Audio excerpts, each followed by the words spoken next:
From a man whose high school class voted him most likely to come up in the news with the introductory remarks of the skeletal remains identified were those belonging to Daniel Natal.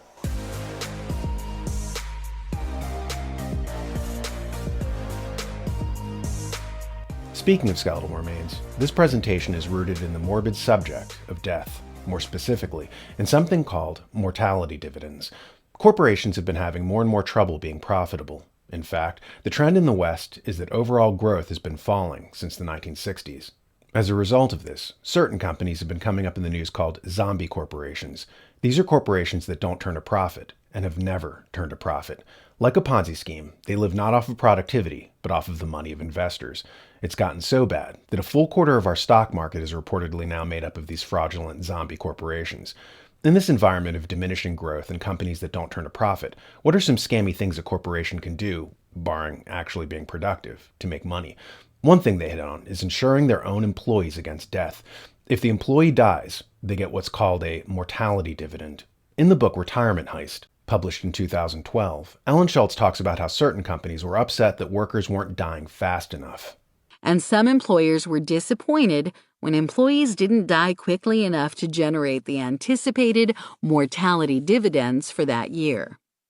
In a confidential memo in 1991, an insurance agent wrote to Mutual Benefit Life Insurance Company that American Electric Power, 20,441 employees covered, American Greetings, 4,000, R.R. Donnelley, 15,624, and Procter & Gamble, 14,987, were acutely aware that mortality was running at only 50% of projected rates.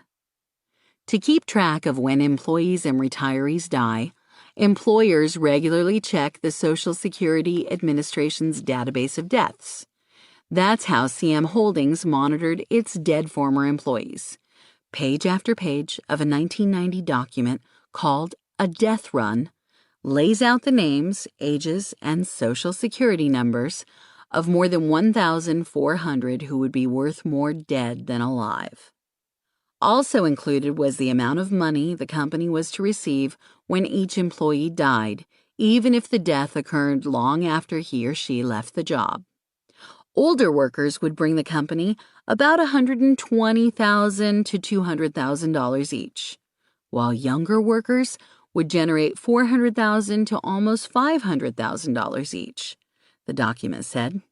Younger workers yield bigger payouts because, based on actuarial calculations, they are less likely to die soon, so the premium amount buys more coverage for them. Let's repeat, that book is from 2012, back when mortality rates were low. After 2020, however, mortality rates shot up. Note how Ellen Schultz talks about how insurance payouts were more lucrative if the people dying were young. What a coincidence. The people dying in mass numbers are young. See here.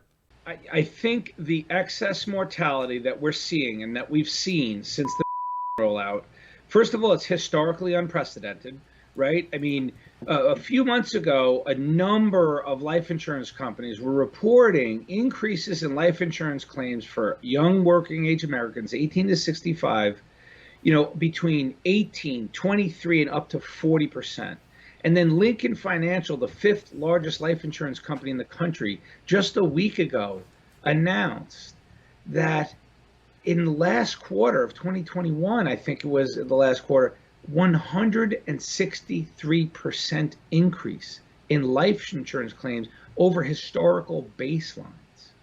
Former BlackRock portfolio manager Edward Dowd was discussing the same phenomenon as well. Listen to him talk about it here.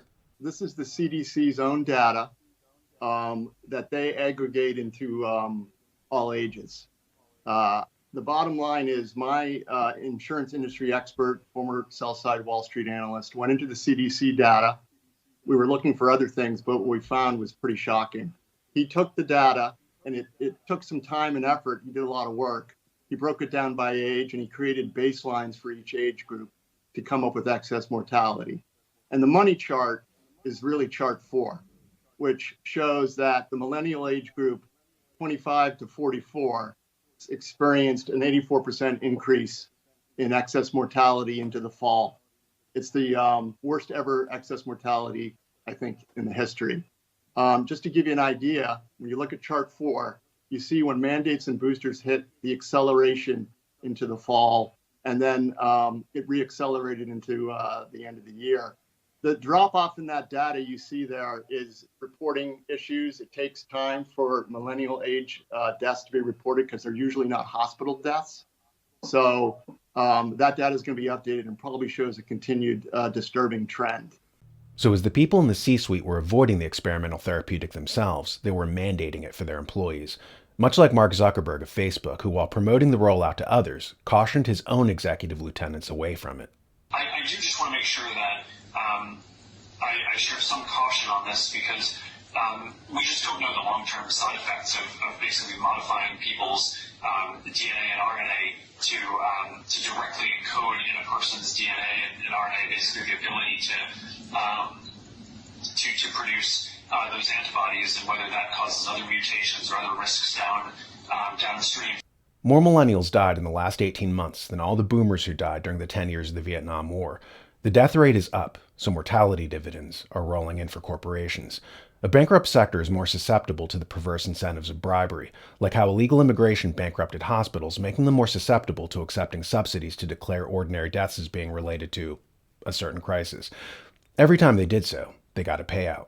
The corporate sector, hemorrhaging for years, was offered a lifeline. Go along with the population reduction agenda, and hey, you just may be able to cash in. The New American Magazine is now on Locals. It's a for-pay platform for like $5. It gives you access to extra content and allows you to support your favorite hosts. As I said before, think of it like throwing some coins into the cup of a street performer. Check it out at thenewamerican.locals.com.